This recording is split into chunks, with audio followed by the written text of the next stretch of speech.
Hello everybody, welcome to another daily dose of gaming news and all that good stuff. And as always, I also publish on Rumble, which seems to be a little bit out of sync, but don't worry, everything is here on the YouTube channel correctly. And later during the day, I should upload and publish the XCOM 2 episode for today. And then tomorrow Void Busters, and afterwards Evil Within, and so forth and so on. So let's get started. Not a lot, but some interesting things here.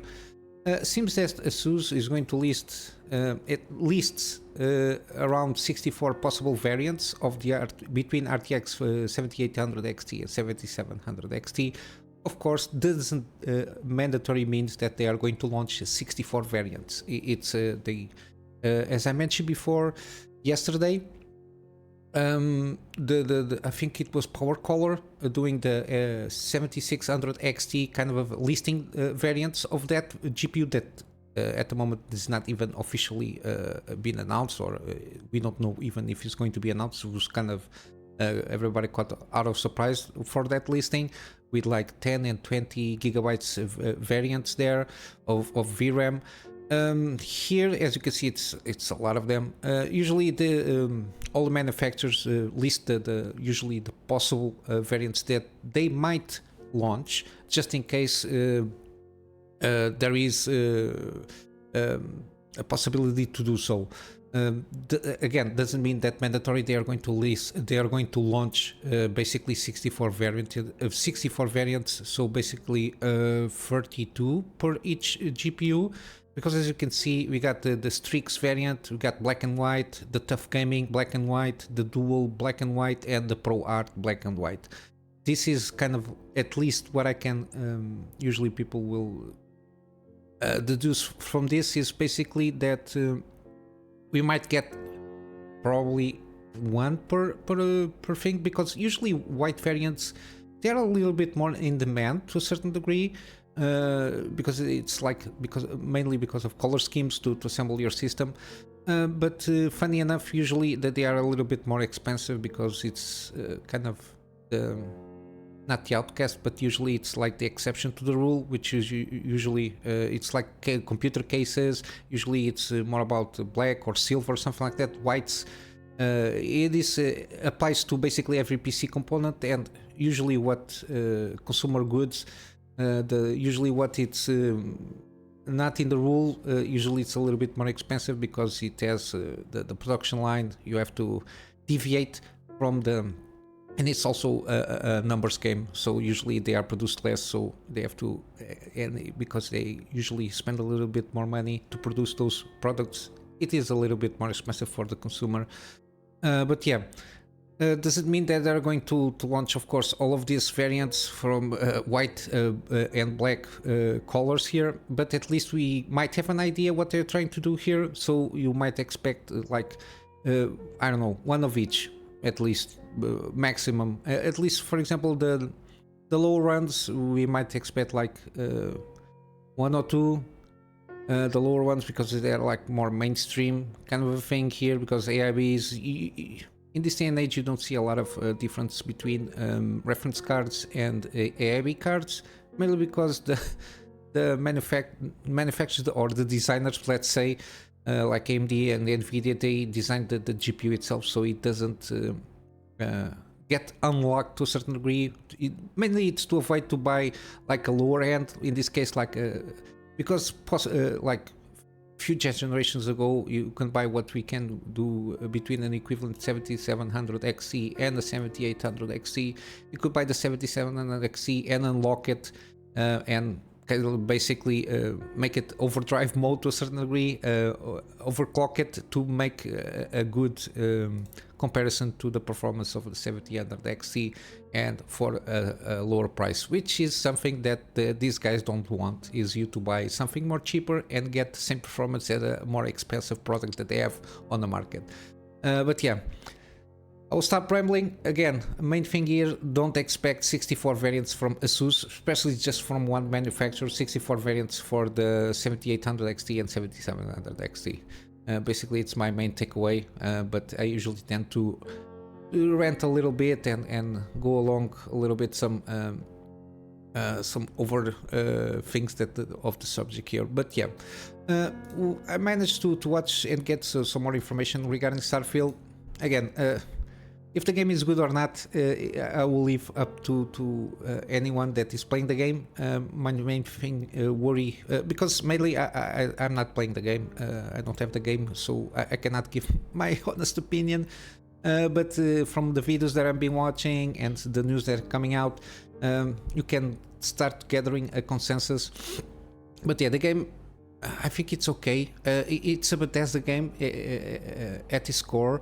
And of course, the lot of limitation of the creation engine too that it has, how basically like a lot of loading screens, a lot of some performance issues, not being so it's not very well optimized, especially between settings of quality settings. Doesn't seem to have like, especially in 4K, there is seems not to be a lot of space between the optimization. It's between like lower to highest or the ultra seems to be like a difference between like 10 frames give or take, so it maintains around 65 to 55. Sometimes you can get like 70, depends if you put like DLSS technology, but that I usually don't like using this. I prefer rasterized performance. I don't like upscalers. Mainly because it gives now an excuse. It's not even been basically a long time, but now it gives excuse to developers to not optimize their game because you have the upscaler technology, which gives us kind of this result. Again, my thoughts is I think Bethesda, given after the acquisition of Xbox, they basically prioritize the performance on fine-tuning the performance on an Xbox basically. And because as you can see, Starfield is going to get DLSS, FOV slider, ultra-wide support, and more things here like HDR calibration, brightness and contrast controls, which at the moment doesn't have. It's like basic things for PC. Okay, the ultra wide I can excuse because I don't know how much is difficult to bring support for ultra wide monitors. But for example, even this one, eat button for food, it's something that I don't see a lot about talking, but those little things, quality of life things on the game itself, that I think it's so simple to implement that it's a shame to have to get to mods to tweak these little things, because mods I think should be more about fine-tuning certain things, more about creation and tweaking around with certain things, not to fix to a certain degree the game itself. Even though when the game launches, usually what it does, mods, when the game basically kind of allows it, is to fix basically some broken stuff from games, because mainly the most popular games like the DLSS one, the UI kind of mods for you to get around. Sorry, to get around, and I think it's like removes the XPs and the pop-ups basically that appears in the middle of the screen, that can be a little bit immersive breaking for a game that supposedly it's all about immersiveness. But yeah, at least this is planned again, for you to not confuse, because I think they made a post that it might get people a little bit confused. What they did with the hotfix is it's mainly like quest bugs kind of a thing that basically blocks like a lot of main quest path here, which is these free ones. At least these ones are basically supposedly fixed. Some performance instability kind of hot fixes, but this part here is not on the hotfix itself. This is like kind of on the post. They didn't like separate properly. All of this, the brightness, HDR, FOVs, DLSS support, the ultra wide and the hit button is something that it's down the path. So it's not. It's going to be launched a patch with this kind of fixes or implementations of this kind of a thing here. But yeah. at least now we are seeing some patches and hotfixes. Hopefully they can fine-tune a little bit more the performance. From what I'm gathering, I think this game is not supposed to be so heavy on the system. I think, like for example, a 4090 just reaching around 70 something in like very high demanded. I think it's Jameson, New Atlantis. I think it's called the planet and the city, like one of the main hubs. I think even with this, all of this kind of thing, this should be handling, I don't know, almost 100 frames per second, given that the engine is not like an Unreal Engine pushing all stops here. But yeah, hopefully they will get down the path in the till next year, till the creation engine, not creation engine, sorry, the creation thing that they have to support better mods. Until this comes out next year, I don't think we're going to see a lot of movement kind of a thing here, because at the moment we got the script extender, which is going to be invalid, so you have to update. We're going to have to wait for the script extender update for the, because that tweaks around needs the game exe file. If it is modified, the script extender is invalid, so it has to be updated for the mods that are at the moment available to work again. But yeah, enough rambling here. Today I'm very rambly. We got Live Supply review. It came out yesterday from all places, and I picked one this from Fraxter Live, and it's basically kind of a consensus regarding the reviews that I saw, even from IGN and GameSpot. They seem to be all on par with this review, around 8.5 to 9 in some places. In others, minimum that I see was an 8. So it's a pretty good game. Very more Bloodborne-esque kind of a feel here, with some influences there. The story is nothing out of the ordinary, but it plays well. It has good replayability. You have it's good replayability because there are certain paths that when you follow, you cannot see everything that the game has to offer to a certain degree. Got a lot of lore stuff that you can take out from the collectibles and everything, but the story, the main threads of the story are presented to you throughout the game. That's my perception here. And in terms of gameplay, it's very, very fine-tuned and very fluid, so it's good to see that. And lastly, we got Cyberpunk here, again, to remind you that when the 2.0 version of the game is launched through the patch, we got a new kind of updated PC requirements here. It's kind of the same thing here, just an RT thing here. Like a note here, it's measured with the frame generation switch on. So basically, you can achieve 60 frames 4K RT overdrive if you put fake frame rates there. But yeah, it's basically on par with everything.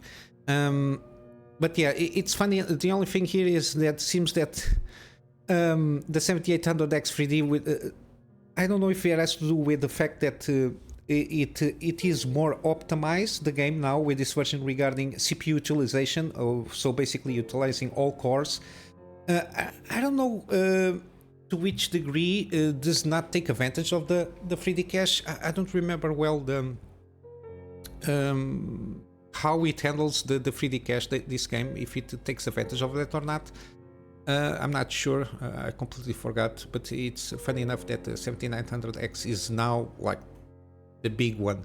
I don't know if it has to do anything with the fact they try to optimize for this kind of CPU, but yeah, it is what it is. Again, a few, I don't know, Cinebench runs to check if the CPU doesn't thermal throttle before, if you are playing the game before the patch. I think it's well worth to check out and maybe update or upgrade your CPU cooling here. But yeah, I'm going to wrap up with some gaming deals. We still have the Atomic Heart here, offers 8th of September, so around 4 days more. We got a demo here. I'm still trying to figure out time, basically, to, I don't know, check if my system, how well it can handle these kind of new games, given that I don't have them in my library to play them.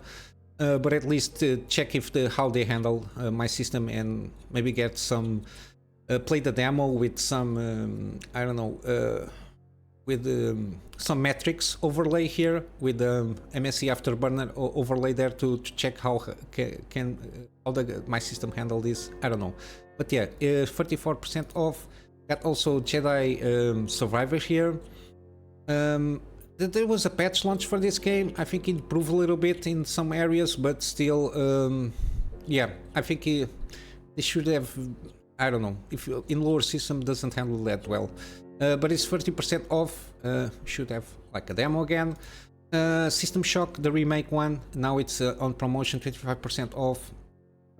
But you can play the demo if you think this is like a very good remake of the first game of the very old System Shock.